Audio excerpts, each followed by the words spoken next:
예, 지난 시간에 17장 1, 2절을 하면서 하나님이 아브라함에게 나타나서 내 앞에서 행하여 완전하라 이렇게 1절에 말씀하셨습니다. 이 실제로 원어나 이제 영어 성경에 보면 내 앞에서 행하여 완전하라 이렇게 막 한글 성경에 이렇게 되어 있는데 두 개가 딱 따로따로 되어 있어요. 내 앞에서 행하라, 완전하라.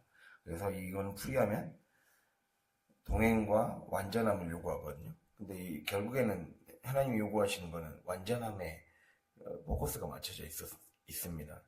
그래서 이 하나님이 지금 아브라함에게 이제 내가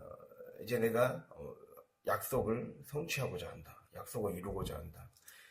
그러기 위해서 너가 이제 마지막으로 반드시 통과해야 될 일종의 영적인 통과 의례가 있다는 거예요. 근데 그 태도가 바로 완전함이라는 겁니다. 그래서 그 완전함은 지난 시간에 단순함이라고 그랬습니다. 단순함, 한마디로 영적인 단순함.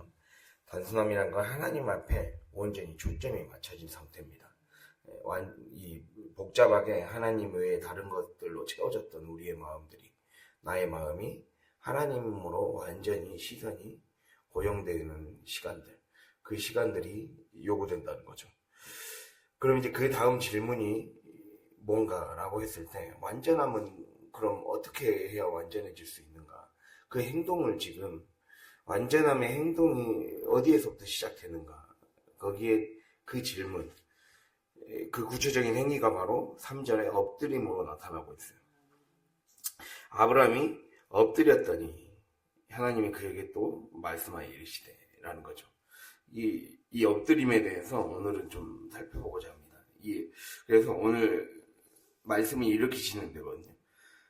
아브라함의 엎드림으로 인해 아브라함이 엎드렸더니 하나님이 그에 응답하셔서 너를 여러 민족의 아버지로 삼겠다 하면서 이름을 아브라함이라고 부르십니다.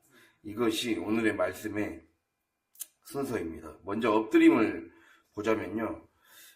이 하나님이 처음에 제가 말씀드렸듯이 완전함을 말씀하셨다 했죠. 전능하신 하나님께서 오셔서 완전하라. 이 말은 이제 너가 삶의 통제권을 쥐고 살았던 그 통제권을 이제 놓고 하나님이 나를 이끌어 갈 수 있도록 나의 삶을 음소거하라는 거죠.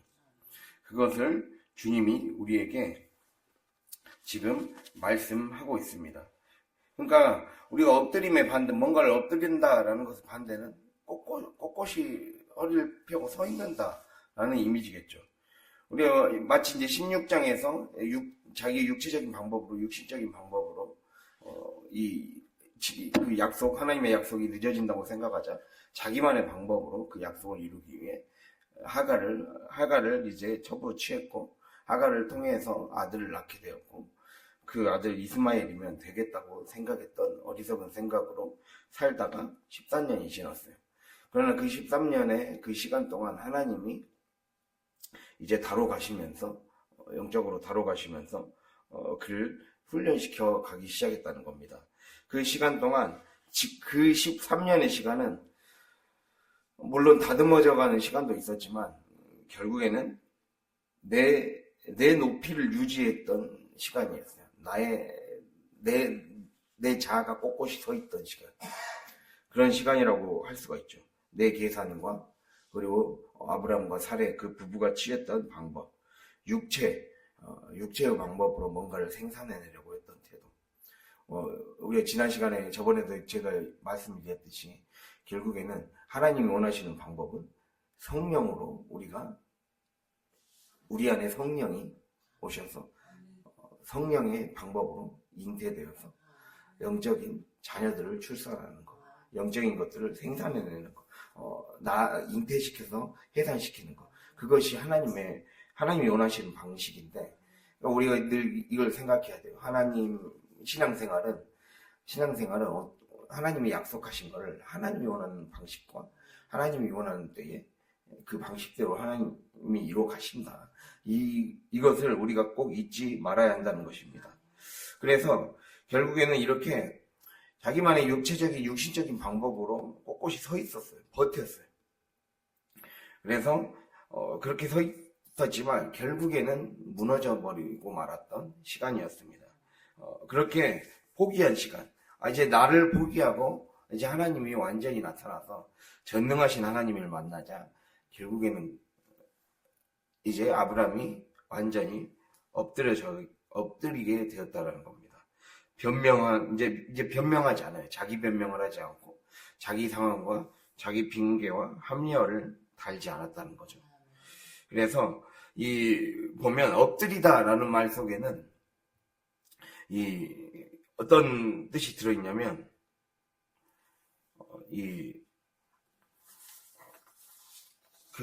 발밑으로 들어가는 느낌이거든요. 이게 어떤 느낌이냐면 하나님의 위엄에 대해서 전심 어린 복종의 자세.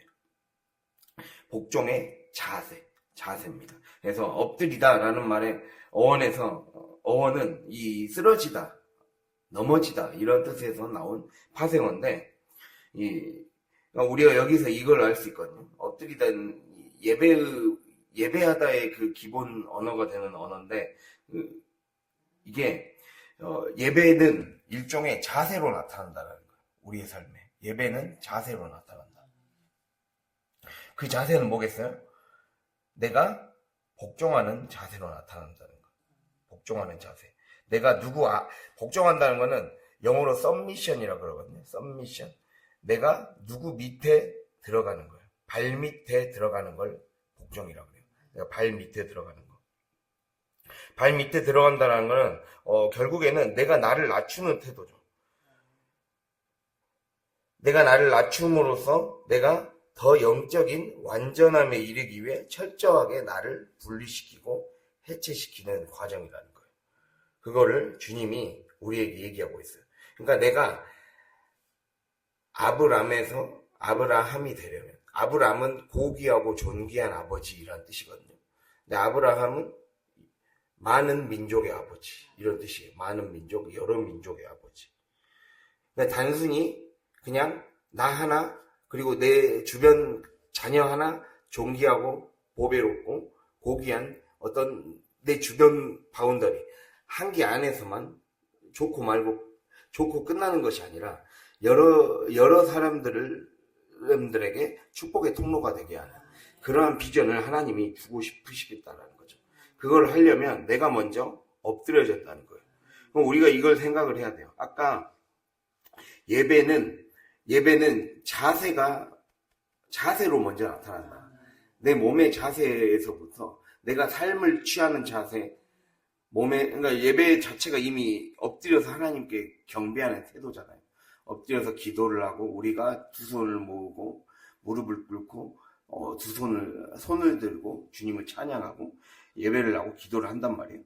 그랬을 때 이 모든 것이 다 몸을 움직이잖아요. 몸을 움직이고 또 완전히 부복하고 엎드리고 그렇게 한단 말이에요. 우리가 여기에서 이걸 봐야 돼요. 내가 바닥에 완전히 내가 엎드리는 자세거든요. 그러니까 이 물리적인 자세가 내 몸의 실천과 물리적인 자세가 우리의 삶에 영적인 어떤 영향을 미치는가 이걸 생각해 봐야 돼요. 그러니까 나의 몸의 행위, 내 몸의 습관 그리고 나의 삶을 대하는 자세가 삶에 어떠한 내면의 변화를 가져오는가 이거를 생각해 봐야 돼요. 그러니까 제가 무슨 말을 하고 싶은 거냐면 지금 엎드림은 예배라는 거예요. 예배는 그냥 단순히 우리가 이 자리에 와서 뭐 말씀을 그냥 수동적으로 듣고 그런 자세가 아니라 그런 게 아니라 내가 온 몸을 하나님 앞에 나를 주님 밑에 들어가는 거예요.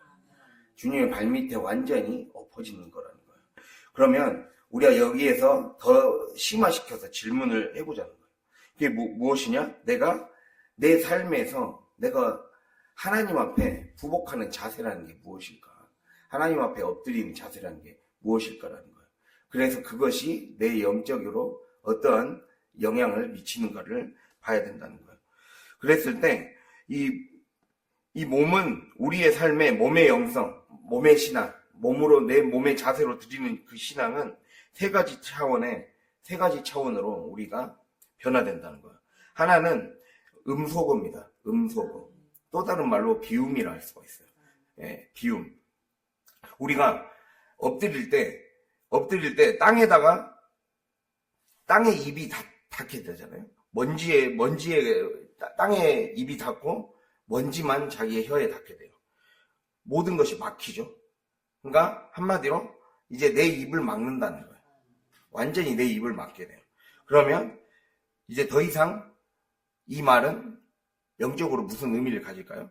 변명하지 않는다는 거예요. 이제 더 이상 변명하지 않고 더 이상 항변하지 않고 이제 하나님의 소리만 듣기 위해 나를 비우겠다라는 그러한 사인이라는 거예요. 그것을 주님이 우리에게 지금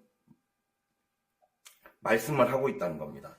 그래서 내 시야를 차단하고 그 다음이 비움 다음에 조율입니다. 조율. 시야를 완전히 차단하는 거.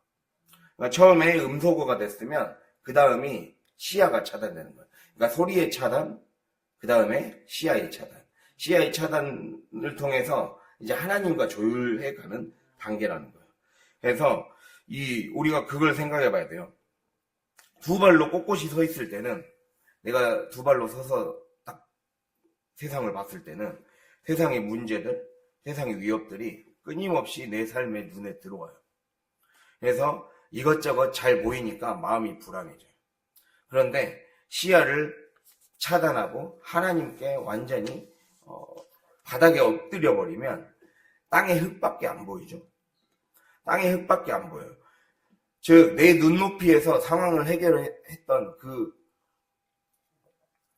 내가 꼿꼿이 서서 내가 내 힘으로 지탱하고 서서 삶을 살아간다는 그것은 바로 내 눈높이에서 상황을 해결하겠다는 거예요. 내 눈높이와 내 생각과 내 판단, 그것으로 인생을 살아가겠다는 거죠. 그것을 포기하겠다는 거예요. 그걸 포기하고 완전히 내 시야를 닫고 땅의 흙에 나를 완전히 엎어지는 거예요. 그럼 어떻게 되겠습니까? 오직 땅의 진동과 땅의 숨결과 울림과 떨림, 그것에만 내 귀와 눈을 맞추는 거예요. 즉 무엇을 얘기하느냐? 우리에게 중요한 건 우리의 삶의 문제의 해결은 어디에서 시작되냐면 결국 문제의 해결의 실마리는 내 안에 계신 성령이 무엇을 원하시는가. 그것을 들을 줄 알아야 문제가 해결된다는 거예요. 땅이라는 것은 내 마음의 깊은 곳에 이미 안에서 내가 내 온통 세상에, 온통 내 육신에, 온통 내 관심사에 나에게만 초점이 맞춰져 있던 것 때문에 똘똘 뭉쳐져 있는 딱딱한 내 자아가 부서져야 된단 말이에요. 그러려면 하나님, 내 마음이 정말 온전히 이제 나의 시선이 완전히 내 안에서 역사하기 원하시는 하나님의 마음에 초점을 두라는 훈련인 겁니다. 그래서 아까 제가 말씀드렸듯이 땅의 진동, 숨결, 울림, 떨림, 이것이 들린다는 거예요. 우리가 땅에 딱 갖다 대면, 우리가 이 방에서, 제가 어렸을 때 막 좀 그런 걸 좋아했거든요. 막, 이 방에다가 막 귀에 갖다 대면 막 울림 같은 게 들리고 이런 거를 막 되게 좋아했어요. 진동 같은 거 들리는 거.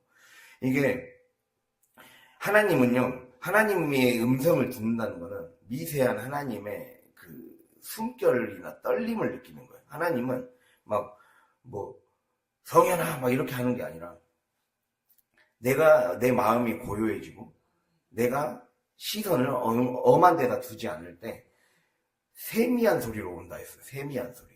열왕기상, 거기에 열왕기상에서 엘리야가 갈멜살 전투에서 이제 하나님의 음성을 듣기 위해 여러 가지 통로로 들어보고자 했으나 들리지 않다가 나중에야 세미한 소리로 들었다 했어요.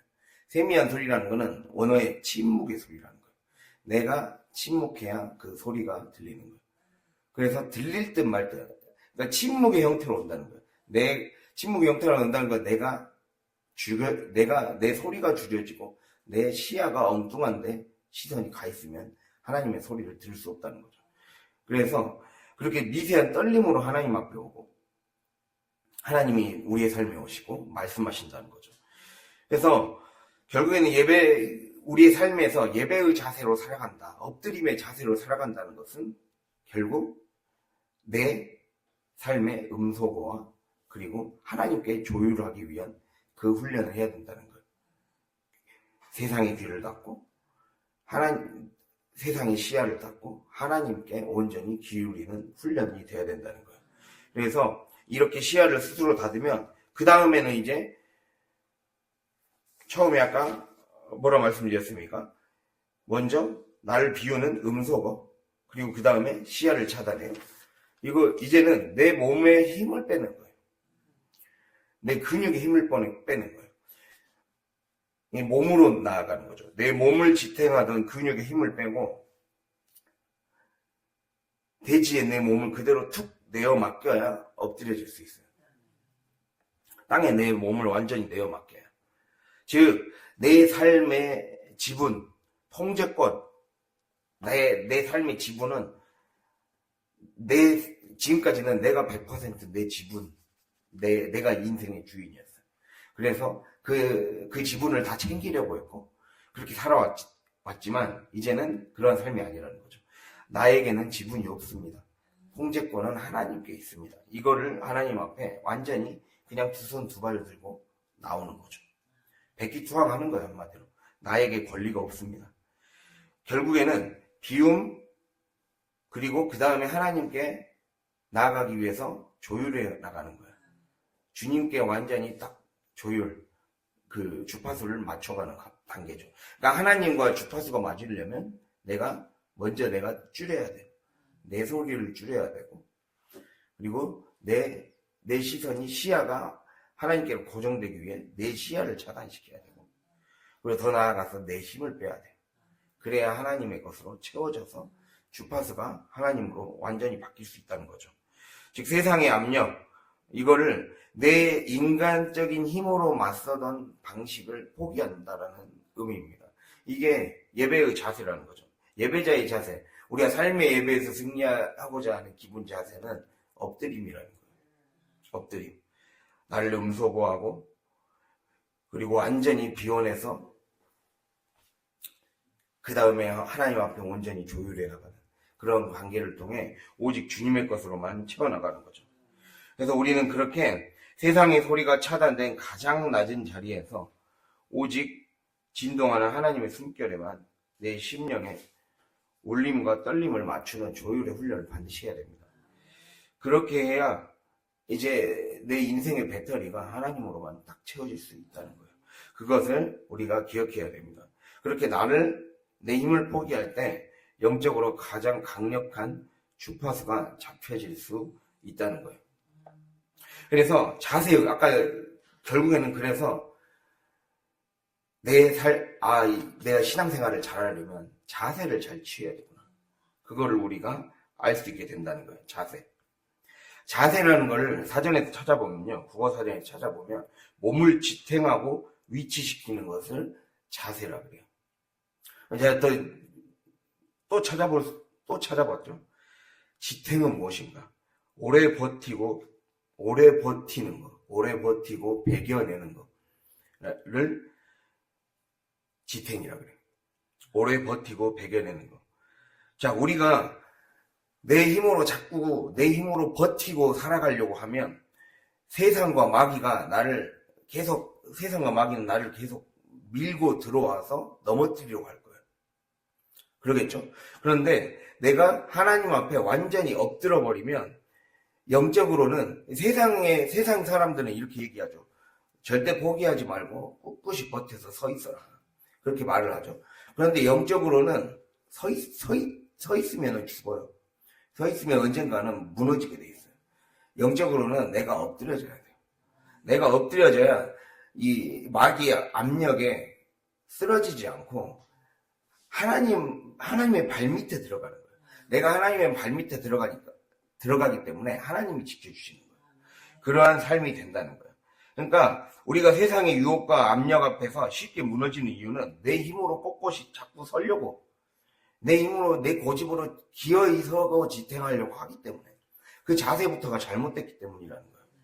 예배는 그래서 예배의 어원이 엎드리다에서 나왔어요. 예, 예배하다의 어원이 엎드리다예요. 엎드려야 살 수 있다는 거예요. 우리는 하나님 앞에 엎드려요. 즉 엎드리다는 거는 더 깊이 어원을 들어가면 발밑에 들어가다.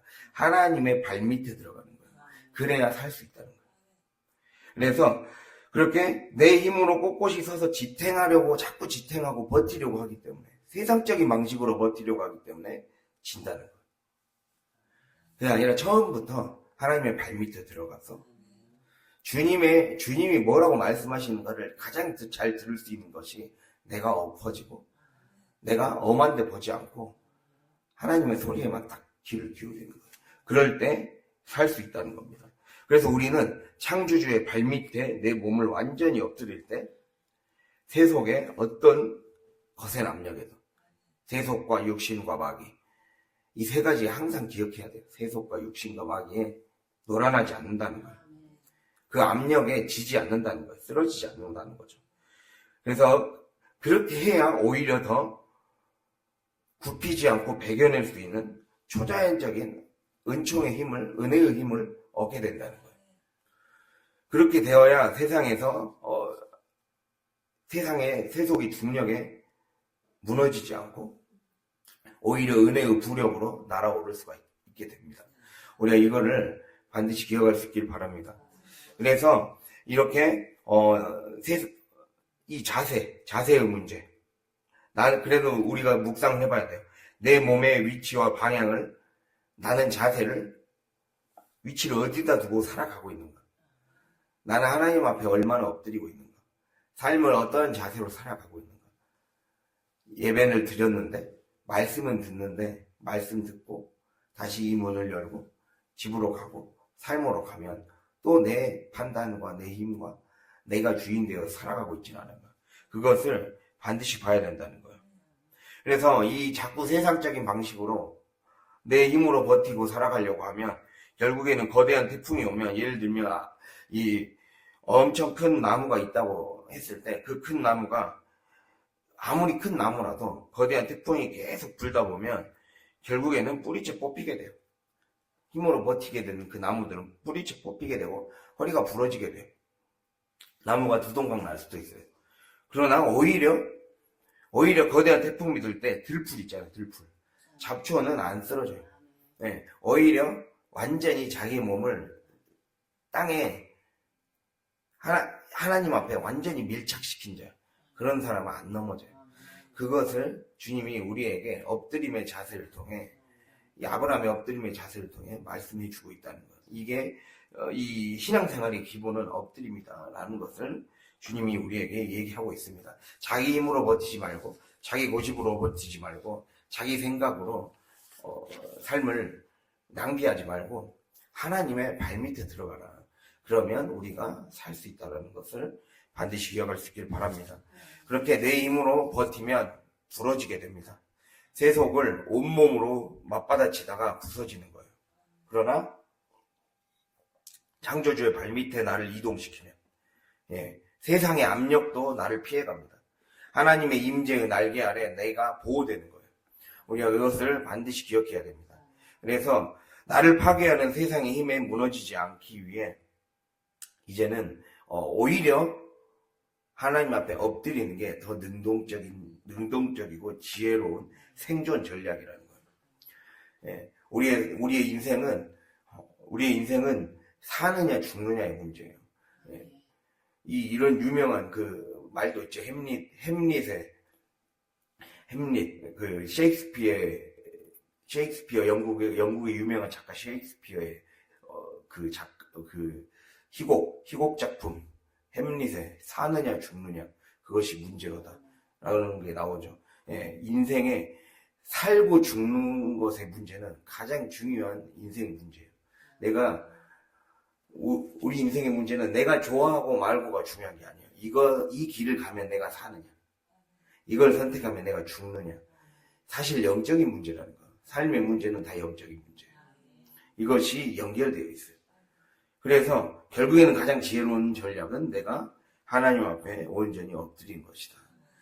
즉, 그래서 우리는 항상 내 자세가 하나님 앞에 하나님께 온전히 예배자의 자세로 서 있는가, 이것을 점검할 수 있는 그런 저와 여러분이 될 수 있기를 바랍니다. 그것을 하나님이 우리에게 원하시고 있습니다. 그랬을 때 우리가 이걸 기억해야 돼요. 우리가 근데 은혜가 떨어졌을 때, 그러니까 지금 엎드리는 것은 이게 우리가 두 가지 낮아짐이 있었거든요. 우리가 가인이 있잖아요. 가인이 동생 아벨을 죽였을 때 하나님이 찾으셨죠. 하나님이 찾으셨을 때 가인이 하나님의 낯을 피했다 그래요.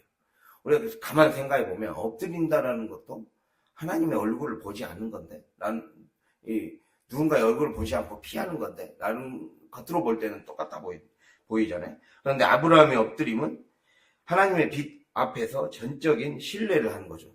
자기 자아를 완전히 내려놓는 거예요. 그래서 하나님이 나를 다뤄가시도록. 그런데 가인의 고개 숙이고 가인이 낯을 피한 것은 자신의 분노와 수치심, 자기중심성. 제가 이 말씀을 왜 드리는 거냐면, 같은 예배당에 와도 우리가 같이 하나님 앞에 신앙생활을 해도 내가 은혜로 가득 차 있지 않으면 결국에는 자기중심적으로 말씀을 받아들이고 예배를 드린다는 거예요. 우리가 가인의 이야기를, 창세기 4장을 잘 보면 예배 중에 일어난 사건이라는 걸 알 수가 있어요. 가인과 아벨 이야기는 예배 드리다가 일어난 사건이에요. 하나님이 내 예배 받아주지 않았다고 해서 동생을 죽인 사건이에요. 근데 뭐 심각한 문제예요. 음의 문제는 사실 아니에요. 그럴 수 있구나. 그러니까 우리가 예배를 얼마나 엎드림의 자세로 드리지 않고 평가나 내 교만의 자세로 드리고 있는가, 내 중심으로 드리고 있는가를 딱 가인의 문제를 통해 찝어주고 있는 거예요. 자세가 불량하다는 거예요. 예배를 드리는 자세가 우리가 얼마나 불량한가를 가인을 통해 딱 집어내주고 있는 거예요. 나는 하나님 앞에 엎드릴 마음으로 오는 것이 아니라 내 편한 방식으로 문제를 관철시키기 위해 오고 있구나. 내 욕심을 채우기 위해 예배에 참여하고 있구나. 기도에 참여하고 있구나. 그거를 딱 드러내고 있는 거예요. 가인의 모습이 곧 나의 모습인 거예요. 그거를 발견하지 않으면, 즉 내 안에 있는 분노, 수치심, 비교의식, 열등감, 이러한 문제들이 해결되지 않은 채 그냥 내 힘으로 꼿꼿이 버티고 살아가는 거고 똑같은 자세예요. 그거는. 그러한 자는 진짜 진리의 빛이 딱, 하나님의 빛이 딱 비춰졌을 때 그 빛을 피하면서 외면해버리는 거예요. 그러면서 핑계대는 거죠. 하나님의 시선을 피하기 위해 회피하고 자기 자신을 오히려 고립시켜요. 그래서 내 안으로 나에게 완전히 닫힌 마음이 돼서 영원한 도망자가 되는 신세가 되고 마는 거예요. 그래서 나는 우리가 예배자의 자세가 얼마나 중요한가. 근데 예배의 기본은 오늘 뭐라는 거예요? 엎드림이라는 거예요. 엎드림. 내가 완전히 하나님 앞에 부복하고 하나님 앞에 완전히 하나님의 발밑에 들어가야 된다. 하나님의 말씀만 듣는 것. 내가 어떤 듣고 싶은 소리를 듣기 위해 오진 않은가. 나에게 조금이라도 불편한 소리 있으면 마음이 불편해지고 시험이 들고 막 예배가 힘들게 느껴진다면 문제가 있는 거예요. 그게 아니라, 그래서 우리는 예배를 통해 내 통제권을 포기하고 하나님께 나아가는 항복의 시간을 경험하게 되는 겁니다. 그래서 이렇게 될 때, 이렇게 하나님 앞에 온전한 예배가 딱 하나님 앞에 엎드려졌을 때, 그때 하나님이 약속을 해주시는 거예요. 너를 아브라함이 되게 해주겠다. 이름을 바꿔주시죠. 그 말씀을 주님이 우리에게 말씀해주고 있습니다. 4절로 갈까요? 4절. 보라, 내 언약이 너와 함께 있으니 너는 여러 민족의 아버지가 될지라. 5절도 읽겠습니다. 이제 후로는 내 이름을 아브라함이라 하지 아니하고 아브라함이라 하리니 이는 내가 너를 여러 민족의 아버지가 되게 함이니라. 아멘. 자, 그럼 두 번째로 이제 하나님 앞에 엎드려졌을 때 하나님은 우리의 존재를 변화시켜 주신다. 하나님 앞에 예배가 온전히 엎드려짐의 이 예배의 본질이 내 안에서 제대로 회복되기 시작할 때 하나님은 나의 존재를 변화시켜 주세요. 아브라함에서 아브라함으로 변화시켜 주세요. 예, 많은 사람들을 살리는 열국의 아버지로 변화시켜 주시거든요. 그런데 이 이름을 바꿔주신다. 아브라함의 의미가, 아브라함이 되게 하신다라는 그 의미가 무엇일까? 우리가 그것을 살펴보고자 합니다. 그걸 봤을 때, 먼저 우리가 봐야 될 거는, 이 하나님이 우리에게 내 언약이 너와 함께 있으니, 이렇게 나와 있어요. 4절에. 내 언약이 너와 함께 있으니. 이 말은 하나님이 이제 언약을 완전히 지켜주시겠다. 언약을 반드시 책임져 주시겠다라고 하면서 더 나아가서 7절에 내가 내 언약을 나와 너 및 내 대대의 후손 사이에 세워서 영원한 언약을 삼겠다. 이렇게 말씀이 나와 있어요.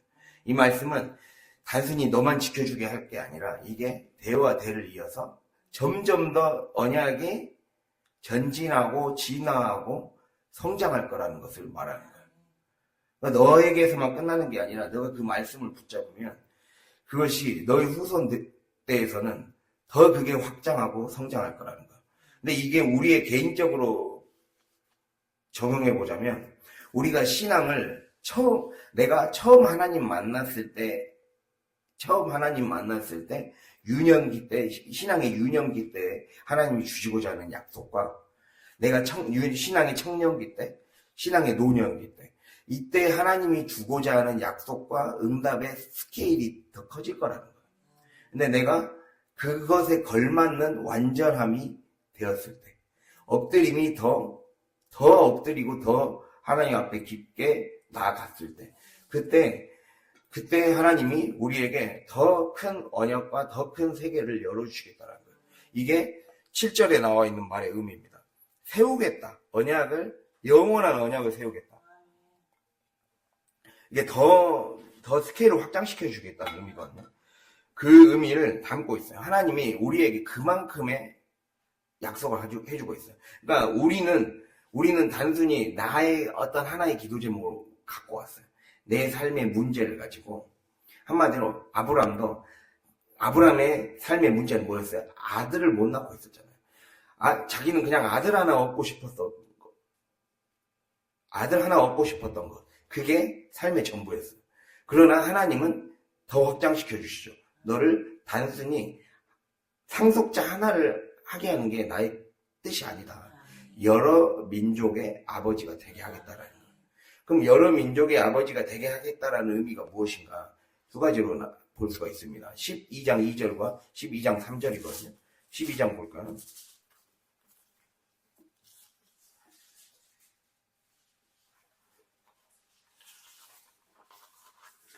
12장 2절 읽겠습니다. 내가 너로 큰 민족을 이루고 내게 복을 주어 내 이름을 창대하게 하리니 너는 복이 될지라. 아멘. 자, 여러 민족의 아버지, 첫 번째는 생물학적인 후손을 번성시키겠다는 거예요. 큰 민족. 그래서 우리가 이삭이 물론 상속자이긴 하지만 이삭뿐만 아니라 이스마엘도 나왔고, 그리고 또 사라가 죽은 다음에 창세기 25장을 보면 사라가 죽은 후에 그두라라는 후처를 아내로 또 맞이합니다. 그때 그두라의 후손들, 그리고 더 나아가서 나중에 에돔의 후손들, 36장에 그런 식으로 육체적인 아브라함의 육체에서 나온 후손들, 그 여러 민족의 아버지가 첫 번째 의미입니다. 우리에게 지금 무슨 얘기를 하시는 거냐면, 우리가 하나님 앞에 온전히 엎드리고 하나님 앞에 온전히 서면 하나님이 언약을 이루어주시는데, 내 삶에 우리의 육체의, 그리고 내 자녀의, 우리의 삶의 사업장에, 더 나아가서 후대에 생물학적인 물리적인 축복을 주시겠다는 거예요. 그것을 주님이 우리에게 약속해 주고 있는 겁니다. 그리고 더 나아가서 두 번째, 이게 두 번째가 더 중요합니다. 12장 3절이죠. 12장 3절 끝에 보면 땅의 모든 족속이 너로 말미암아 복을 얻을 것이라 하신지라 이렇게 나와 있죠. 이것은 바로 영적인 후손을 말하는 거예요. 그러니까 큰 민족이 되게 하는 것은 생물학적인 후손이 많아지게 하는 것이고, 두 번째는 영적인 후손이 많아지게 하겠다라는 의미를 갖고 있다라는 거예요. 영적인 후손에 대해서는 우리가 이제 이 부분에 대해서는 조금 더 적용을 해보겠습니다. 이 로마서 4장 볼까요? 로마서 4장.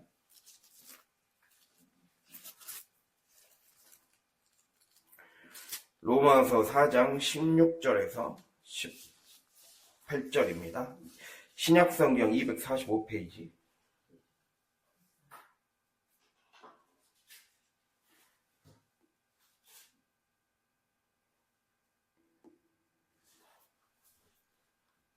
신약성경 245페이지 로마서 4장 16절에서 18절 함께 읽도록 하겠습니다. 그러므로 상속자가 되는 그것이 은혜에 속하기 위하여 믿음으로 되나니 이는 그 약속을 그 모든 후손에게 굳게 하려 하심이라.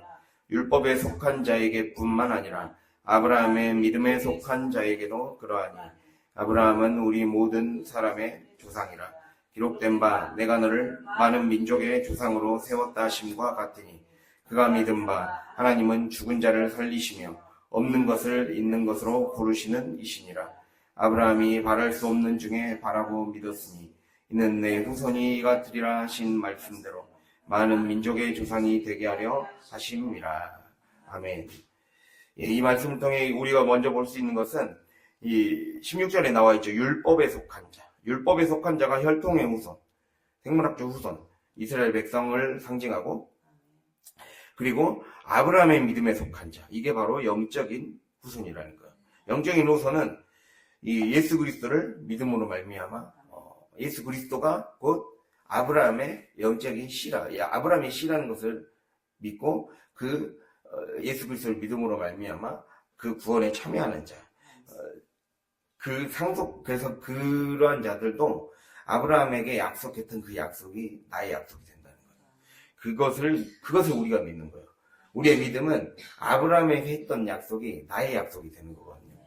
그 나의 약속이 되려면 내가, 예수 그리스도께서 아브라함에게 약속했던 내가 너의 씨를 통해 많은 민족이 하나님께 돌아오게 되고 축복의 통로가 되게 하겠다. 그 씨가 바로 예수 그리스도라는 거예요. 예수 그리스도를 통해 그 예수 그리스도를 믿음으로 따라가면 그 복이 미치게 된다라는 것을 얘기하고 있습니다. 근데 그럼 우리가 어떠한 믿음을 믿어야 되느냐? 그것을 바로 17절과 18절에 얘기하고 있다는 거예요. 제가 이제 처음에 얘기를 안 드린 게 있는데, 아브람에서 아브라함으로 바뀌었을 때, 이 뒤에 함이 있잖아요, 함에 이 히브리어 헤트라는 게 있어요, 이게. 함이라는 거는, 이 히브리어 헤트라고 해서, 이게 뭐냐면, 이 성령을 가리키는 말이에요, 성령을 가리키는 그 약자인 헤트, 히브리어 헤트가 있거든요. 이게, 그러니까, 원래 아브람이라는 말에 히브리어 헤트가 다 합쳐진 거예요. 그러니까 이 말은 무슨 말이냐? 내가 하나님의 성령의 숨결이 그 안에 개입했다는 소리거든요. 그러니까 이 아브람일 때의 그 아브람이었을 때 아브람은 한마디로 죽은 자나 다름없었어요. 죽은 자나 다름없고 없는 자나 다름없고 그의 약속이 아직 성취되지 않은 자였어요. 그러나 그의 약속이 성취되고 없는 자가 아닌 있는 자, 죽은 자가 아닌 살아나는 자, 살리는 자, 그런 사람이 되려면, 우리가 살리는 자가 되려면 성령의 호흡이 그 안에 생기가 집어넣어져야 돼요. 성령의 생기를 상징하는 헤트를 하나님이 그 이름에 히브리어 알파벳이에요. 알파벳 그 헤트를 집어넣어줬어요. 근데 그 헤트가 성령을 상징하는 약자거든요, 약자. 그것을 일부러 집어넣어 주심으로써 아브라함이 되게 하신 거거든요. 그렇게 함으로써 그 의미가 이제 4장 17절에 나와 있어요. 4장 17절에 하나님은 끝에 하나님은 죽은 자를 살리시며 없는 것을 있는 것으로 부르시는 이시니라 라고 나와 있어요. 처음에 죽은 자를 살리시는 분. 죽은 자라는 거는 영적으로 죽은 자죠. 육체적으로 죽은 자도 의미하지만 육적으로는 죽은 것도 맞아요. 우리가 하나님이 우리에게 주시고자 하는 거는 물리적인 축복도 해당하기 때문에. 그래서 물리적인 죽음뿐만 아니라 영적으로 생명이 없는 것. 즉 내가 하나님과의 분리됨으로 인해 믿음 없는 삶, 엎드리지 않는 삶, 내 힘으로 살아가던 삶으로 인해 영적인 생명이 없던 자가 하나님의 숨결이 개입됨으로 인해 살아나게 되는 거죠. 그래서 하나님을 믿을 때, 즉 아브라함의 믿음은 이 현실적으로 죽은 자나 다름이 없었다는 거예요. 죽은 자나 다름이 없었죠. 즉 아브라함이나 사레나 이미 폐경기라는 거는 그 안에 생명을 잉태시킬 수 있는 어떠한 일의 가능성도 없는 사람이었다는 거예요. 그러나 그 안에 그리스도의 영이 개입되자, 생기가 개입되자 부활의 영이 들어간 거죠. 그래서 하나님이 사라를 잉태시킬 수 있었다라는 거예요. 그럼 그 말은 내 삶 구석구석에서 영적 죽음의 썩은 냄새가 진동할 때, 회복 불가능한 관계, 메마른 심령, 그리고 우리의 그러한 여러 가지 썩은 냄새가 진동하는 그 무덤 같은 삶 한가운데로 그리스도의 영이 불어올 때 죽은 것들이 살아난다는 거예요. 이 복을 하나님이 우리에게 주겠다는 거예요. 그것을 주님이 말씀하고 있습니다. 그래서 이렇게 될 때 우리 안에 영생의 활력이 공급된다라고 주님이 우리에게 말씀한다는 거예요. 그래서 이게 바로 죽은 자를 살리시는 하나님의 복입니다. 그리고 두 번째는 없는 것을 있는 것으로 부르는 역사가 일어난다는 거예요. 없는다는 것은 아무것도, 하나님 없는 것이, 즉 우리 안에 예를 들면 내 안에 돈이 없어요. 내일에 대한 희망이 없어요. 그러한 텅 빈 인생이에요. 0%. 없음이란 건 0%예요. 아무것도 없는 거. 아무것도 없는데, 아무것도 없다는 거는 다시 말해서 불가능하다는 거예요. 불가능의 상황, 인간의 무능력, 없음은 무능력, 불가능, 이런 걸 얘기해요. 그 불가능과 무능력의 상황이 하나님의 말씀으로 0%가 100%가 되는 거죠. 없음이 있음이 되는 거예요. 불가능이 가능이 되고 무능력이 능력이 되는 거. 그 하나님의 말씀으로 인해. 그래서 세상은 자꾸 나의 없음을 보게 만들어요. 나의 결핍을 보게 만들어요. 근데 하나님은 결핍 이상을 채워주는 분이라는 거예요. 우리는 결핍을 가지고 하나님 앞에 왔지만 하나님은 결핍보다 더 많은 걸 주고 싶으신 거예요. 내가 너에게 아들을 주겠다를 넘어서서 여러 민족의 아버지가 되게 해야겠다는 거예요. 이게 하나님의 뜻이라는 거예요. 그러니까 우리가 하나님을 제대로 만나면 우리의 신앙생활에 단계마다 약속하고 우리에게 받게 되고 누리게 되고, 그래서 그것으로 많은 사람들을 살리게 될 그 수많은 은혜와 축복들이 진짜 상상하지도 못할 만큼 엄청 많다는 거예요. 그게 먼저 되려면 내가 내 삶의 예배자로서 자세부터 바꿔야 된다는 거예요. 하나님을 대하는 태도, 삶을 대하는 태도, 말씀을 대하는 태도가 달라져야 된다. 그 자세부터 하나님의 말씀을 듣고자 하는 그 마음, 그것으로 내 모든 시선과 귀와 입과 눈이 집중되어야 된다는 거예요. 그것을 주님이 우리에게 말씀하고 있습니다. 이렇게 없는 것을 있는 것으로 부르신다. 그리고 더 나아가서 18절에 보면 그렇게 없는 것으로 있는 것으로 부르시는 이신데, 그러면 우리는 어떠한 마음을 취해야 되느냐? 이게 오늘 말씀의 마지막 결론이나 다름없습니다. 우리는 어떤 마음을 취해야 되느냐? 바랄 수 없는 중에 바라고 믿어야 돼요. 이 원어의 뉘앙스가 좀 애매한데, 제가 그리스어 원어 그대로 해석을 해봤거든요. 희망하고 기대할 것이라고는 조금도 찾아볼 수 없었는데도 약속을 성취하실 하나님께 소망을 두는 그 소망 안에서 믿었다 이 말이에요. 자, 천천히 말해줄게요. 희망하고 기대할 것이 조금도 찾아볼 수가 없어요. 아브라함은 어떠한 기대도 걸어볼 수 없는 자기의 몸을 봐도, 환경을 봐도, 상황을 봐도, 우리에게도 마찬가지예요. 환경을 봐도, 상황을 봐도, 내 자신의 몸뚱아리를 봐도, 내가 가진 물질을 봐도 도대체가 나에게서 응답을 얻을 가능성이 1도 없는 상황인데도 하나님께 소망을 뒀다는 거예요. 그러니까 이 하나님께 소망을 뒀다는 것은 상황과 환경과 사람의 근거를 가지고 소망을 둔 게 아니라 약속하신 것, 말씀하시는 것은 이루시는 하나님이 계시기 때문에 소망을 뒀다는 거예요. 그런 하나님을 믿었다는 거예요. 우리가 믿는 하나님이 그런 하나님이 되어야 된다는 거예요. 상황에 따라 좌우되는 믿음이 되지 말라는 거예요. 상황과 환경과 내 육신에 따라 좌우되는 믿음. 내 육신이 좋고 내 육신이 편하고 내가 병들어 있고 병들어 있든지 아니든지, 내 몸이 약하든지 강하든지, 건강하든지 병들었든지, 돈이 있든지 없든지, 중요한 건 그게 중요한 게 아니라 말씀을 성취해 가실 하나님께 모든 믿음의 소망을 두라는 거예요. 그것을 주님이 우리에게 말씀하고 있습니다. 그래서 막연하게 낙관을 갖는 게 아니라 어떤 상황이 희망적이어서 믿는 게 아니에요. 우리의 믿음은 기댈 곳 없는 절망인데도 하나님은 이루시는 분이기 때문에 믿는 것. 그래서 우리가 믿음을 제대로 믿어야 돼요. 예배도 제대로 드려야 돼요. 예배자의 자세도 제대로 된 자세로 드려야 되고, 믿음도 이상한 믿음으로 믿으면 안 된다는 거예요. 우리가 믿는 믿음은 바랄 수 없는 중에 바라고 믿는 믿음이에요. 그럼 우리가 딱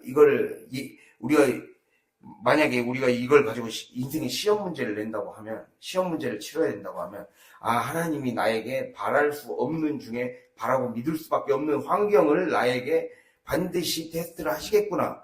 이걸 생각을 해야 돼요. 이걸 반드시 기억해야 돼요. 이런 상황이 오겠구나. 이러한 육신의 약함이 나에게 반드시 오겠구나. 이거를 생각해야 돼요. 그러한 가운데서도 하나님을 믿겠느냐. 그거를 주님이 말씀하고 있습니다. 그렇게 될 때 그 모든 한계를 돌파해서 끝까지 하나님께만 소망 붙잡고 나아갔을 때 우리가 하나님이 결국에는 여러 민족의 아버지. 우리가 성경 아까 읽었지만 17장 6절에 그거 나오거든요. 왕들이 너에게서 나오리라. 너에게서 왕들까지 나오는 그 축복이 임하게 될 거라는 거예요. 그래서 아브라함이 원한 것은 상속자 한 명, 그걸 원했지만 하나님의 스케일은 우주적인 스케일, 엄청난 약속의 스케일, 우리가 생각하는 것보다 어마어마한 축복을 예배하고 계십니다. 내가 그에 맞는 예배자의 자세, 내가 그에 맞는 믿음의 태도 정확히 해야 됩니다. 정확히 해서 승리할 수 있는 그 언약을 우리가 언약의 주인공이 될 수 있는 저와 여러분이 될 수 있기를 간절히 바랍니다. 기도하겠습니다.